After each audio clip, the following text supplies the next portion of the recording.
Welcome to Art Ed Radio, the podcast for art teachers.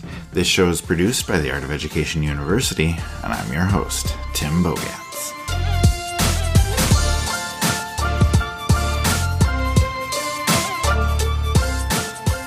We are coming back today with another episode that will hopefully help us address our mental and physical health. And we're going to do our best to continue to stay away from the phrase self-care. You know, I feel like it's overused, it's overdone. People are tired of hearing it. But it's still important to spend the time and the energy we can, both mentally and physically, to take care of our health. And we talked a lot about that last week on the episode with Jess Maidenford and wellness. And today we are going to talk about gratitude. Now, when I hear the phrase gratitude, unfortunately, it conjures up all these visions of gratitude journals and writing down 3 things that you're thankful for every night, and that's not it for me. It's not a habit I could ever get into. And then even when I kind of forced myself to, I couldn't make it an effective practice for me. There are a million things that I'm grateful for, and I appreciate them so much, but I don't have the time or the energy or the desire to consistently write them down. And then when I avoid that, I'm grateful for not having one more thing on my to-do list. Now, let me be clear though, if gratitude journals work for you, that is amazing. I'm incredibly happy for you.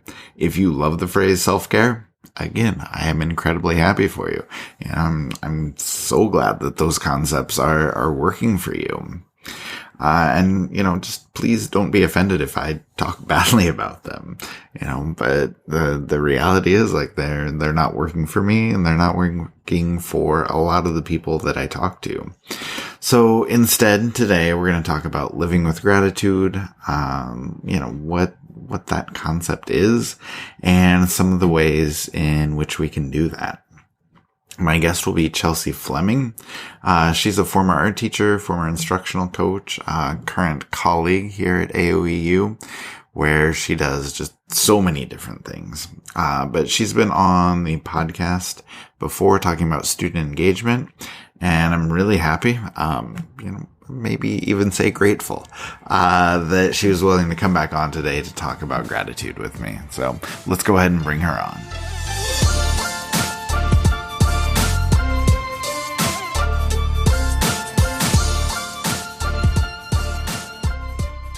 All right, Chelsea Fleming is back on the show. Chelsea, great to have you back. How are you? Hello, I'm fantastic. How about yourself, Tim? Great. We have a lot of cool stuff to talk about. I chatted in the intro to this episode a little bit about just sort of how we're sick of the idea of self-care, and Janet Taylor, who works with us, was on the podcast a few weeks ago, and just kind of this random thought that I had put out there in our conversation of, the phrase self-care is just very tiring at this point. We're kind of sick of it. Mm-hmm. And like I said, I thought that was just kind of a random thought, but I received just a lot of feedback just along those lines. Yes, I'm so sick of hearing about self-care. So anyway, I'm apparently not the only one, but my question for you is why do you think that feeling is so pervasive, especially amongst teachers? Sure. Let's admit to really quick that living into gratitude and this time of year, that's something that we really think about. That's something, especially when it comes to self-care, that we are feeling is a major turnoff right now. So yeah. I hear you. I think there's a few reasons we're feeling this way. First, the pandemic, of course, right? It made self-care a total buzzword, all the other educational buzzwords that come along. So it was everywhere and all the time, and not without justification, right? But it felt a lot like hearing that popular song on the radio, We get it. Things like gratitude journaling are supposed to be good for us. Blah. You, I feel like teachers often see their profession as one of the largest parts of their identity. When your profession is Mm, feeling undervalued, you feel undervalued. And honestly, no one wants to hear everyone's, you deserve self care, you deserve time right. off, you deserve, when nothing that really matters seems to be changing. At least it feels Yep. that way, right? Yep. And then third, I feel like some of us have a hard time relaxing. And for Yeah. many, self care and that relaxing or that time off or doing things like buying yourself a fancy Starbucks drink or letting things slide isn't really it for us. So, Yeah. what if you aren't interested in those things? You aren't really grateful for the time off. I don't know about you, but when I was in the classroom all the time, my husband would be like, "You're getting a part-time job next summer," because I really did go bonkers with extended breaks and things Yeah. like that. Yeah. So maybe it just isn't your love language, right? So I think there's probably more reasons, but those are just a few that feel relatable to me, at least. Yeah, no, like all three of those make a lot of sense to me. So I think those are good points. Now, when you first started answering that question, you used the phrase living into gratitude, which Hmm. I think is worthwhile. Something I definitely want to do as long as, like you said, it doesn't come with the requirement of journaling like every single day. So, um, you know, aside from the gratitude journal, like what are the benefits we see, like when we are practicing gratitude? And I guess extending that, like, why do you think we aren't doing a lot of that already? Sure. Well, I do feel like appreciation and kindness really do come easily to us as teachers. We're in a caring profession.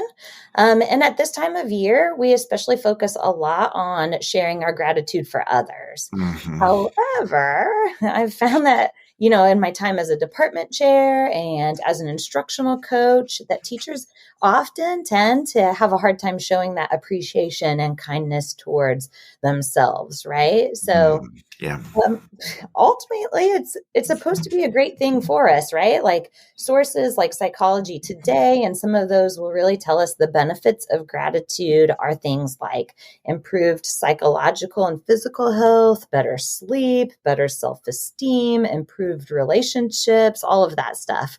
But like you said about journaling, what are maybe some ideas for living into that maybe aren't hokey or forced or feel like just another obligation? Yes, yes. So, let's talk about that. Like, can we talk about some of the ideas you shared with me about, like you said, easy ways to live in gratitude? And I have to admit, the first one that you told me about does sound a little hokey, like you said. But can you just tell me about giving yourself a high five? Yeah, this is yep, I get you. It might sound a little hokey at first, but what a quick idea, right? So, probably the easiest one to implement to show yourself just a little bit of gratitude each day is to give yourself a high five in the mirror. That's it. So you just give yourself a high five. And this is not my idea. It comes from the author, speaker, and podcaster Mel Robbins. I don't know if you're familiar with her, No, but I really started no. listening. Oh, during shutdown and stuff, she just had a Hmm. very real voice a lot. And so started picking up some of her stuff. And she has a book that she put out recently called The High Five Habit. And she shares that really simple idea of giving yourself that high five every day. And of course, she takes stuff like the idea of believing in yourself a lot further. And she offers lots Hmm. of support. But this quick idea really feels like something doable to me. I could even Yeah. see like a high five reminder written on the mirror at home or at work. Anyway, we know how powerful giving high fives or fist bumps or air high fives, whatever, can really be for students. And so creating that connection and showing love to them seems easy. So it kind of makes sense that we would do that to kind of feel good and show ourselves that tiny bit of gratitude too. Yeah, yeah, that makes sense. And, I talk on this podcast all the time about connections and community and just little things like that. So, yeah, that makes a lot of sense to me.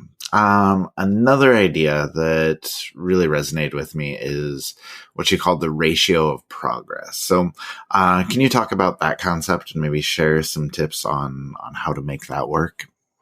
Sure. So I don't know if I've talked with you specifically about my favorite author of all time, but I feel like I share his stuff all the time and everywhere. So if I ever say anything, it's probably not an original thought of mine. It actually comes from Michael Bungay Stanier. So he is the author of some great coaching books, The Coaching Habit, The Advice Monster. Anyway, fantastic. But he recently sent out an e-newsletter. Of course, I'm signed up, so every week I hear from him. Right. And it really kind of struck a chord with me a few weeks back. So he shared this quote from this Olympic runner, Alexi Pappas. And it really was, okay, so here we go. I'm hoping that I don't like totally blow this up.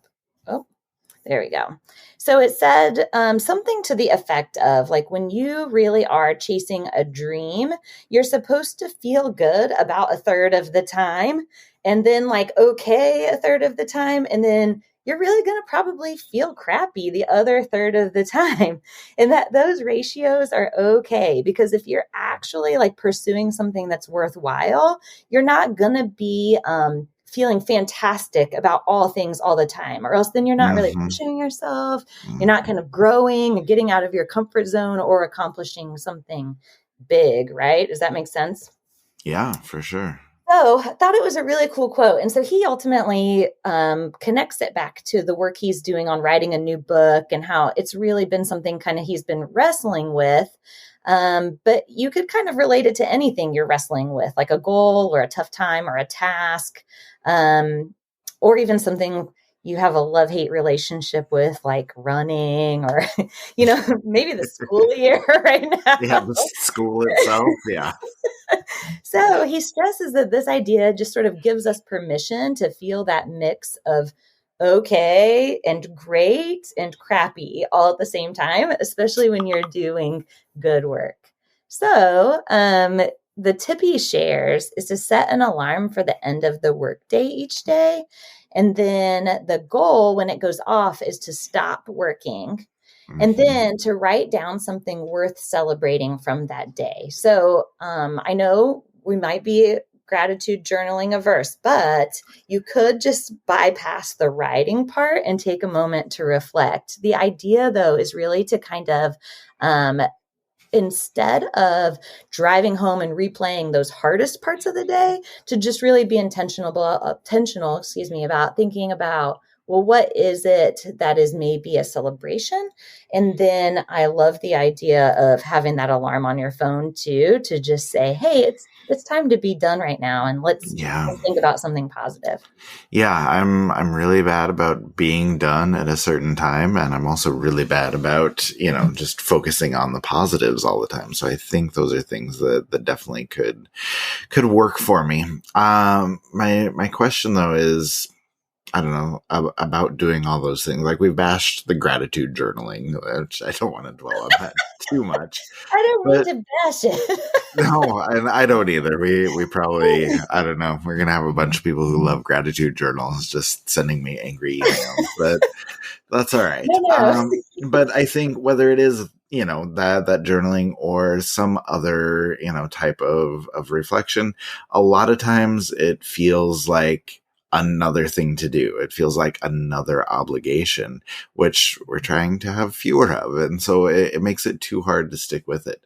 But I know you do some other types of writing outside of the journaling. So can you share with us some of the things you do and some of the benefits that you see from those? Yeah, and just note, like, I'm not a writer in any capacity. This is just some quick things that sort of help out. So one of them I've kind of done in waves. Sometimes I stick with it. Sometimes I don't. Sometimes it's an every morning thing. Sometimes I've used this in the evening before bed when a day has been particularly tough. But I've used the journal 2-minute mornings, and you can find it on Amazon and all of that stuff. Mm-hmm. And the basic idea with this one is that you write down something that you're thankful for, and that can be as few as one thing, or you could just fill the whole page. I mean, it's really up to you. There's no like set thing, but honestly, it just has like a little box. And so for me, I'm like, okay, I can write one thing really big in the box, or I can put a couple things. Yeah. Anyway, and then it asks you to jot down 3 things you plan to focus on for the day. So it's just kind of starting the day with a little bit more intention than typical. And then it asks you for one thing that you're willing to let go. And that thing's huge for me. So my Enneagram 1 personality totally eats that up. That actually like writing things down that I can let go of is just really a big deal. It's also great to look for the good things because I'm just really critical of myself. So it can be really nice to be like, well, I was kind of beating myself up about that yesterday, or I was still thinking about this in the shower this morning, but I'm going to go ahead and give myself permission to let that go. So it is something that I've done consistently at times and then not at others. It just kind of comes in seasons in my life, I feel like. Yeah, I like that idea where, you don't have to do it all the time, but it's there for you when needed. So, okay. Any other types of writing that you like to do?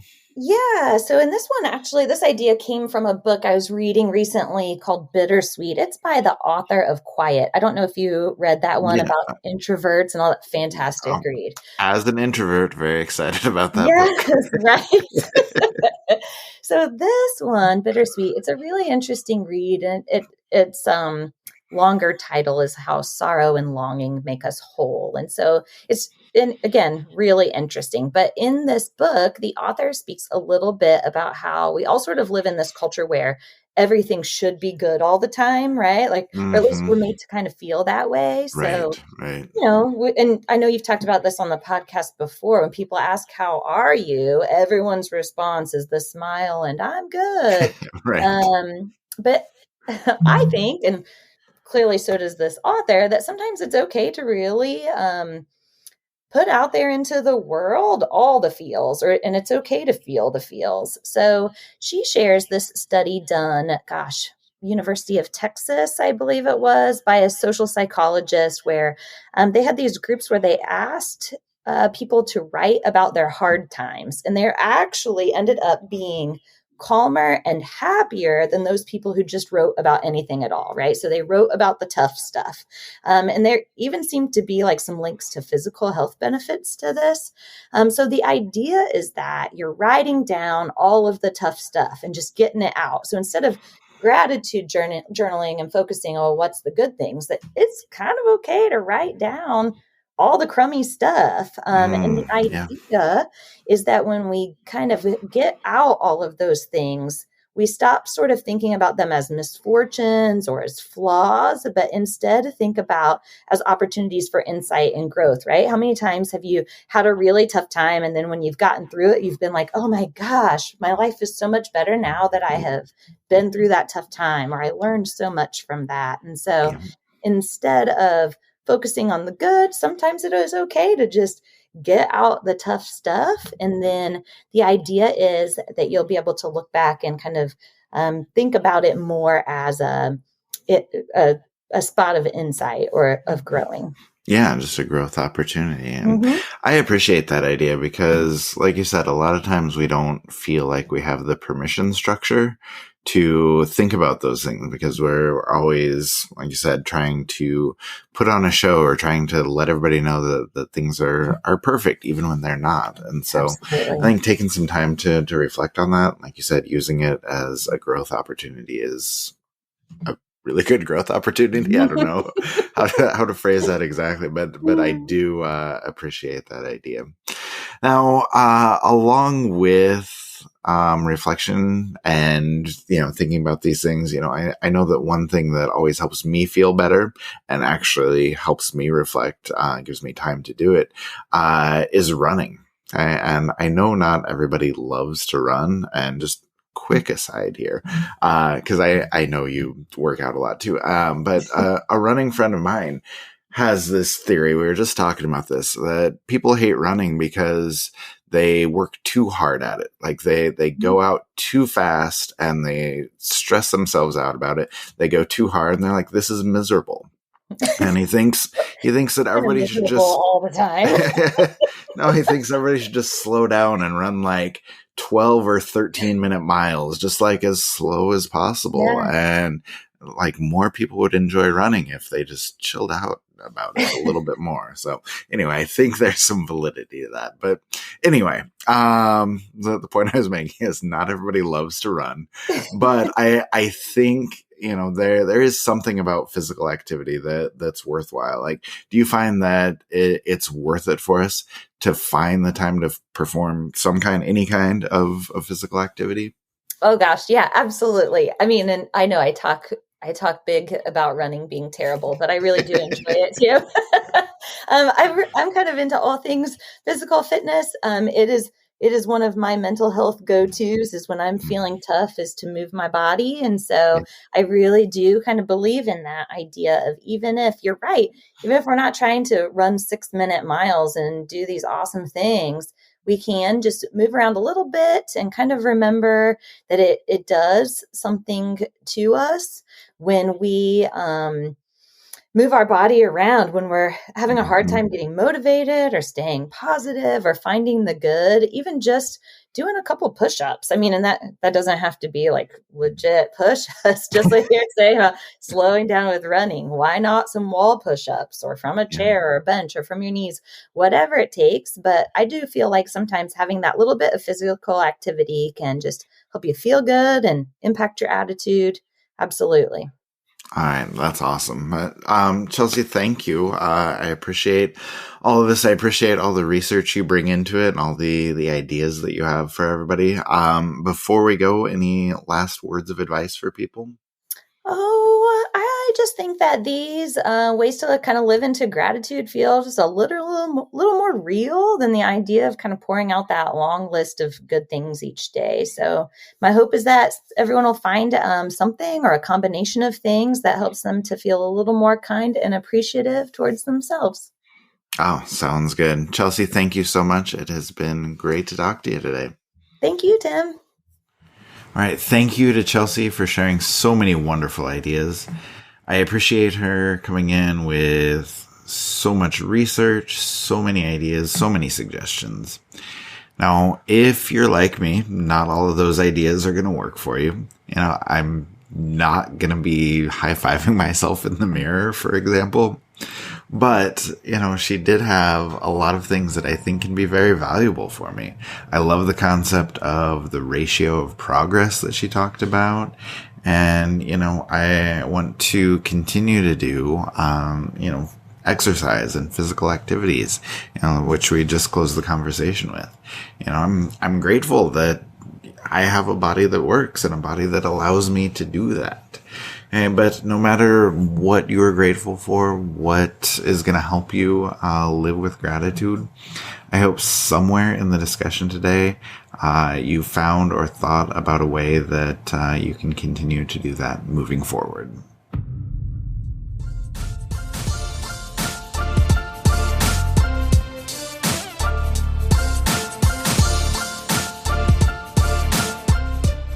Art Ed Radio is produced by the Art of Education University with audio engineering from Michael Crocker. Thank you for listening, as always, and we will talk to you again next week.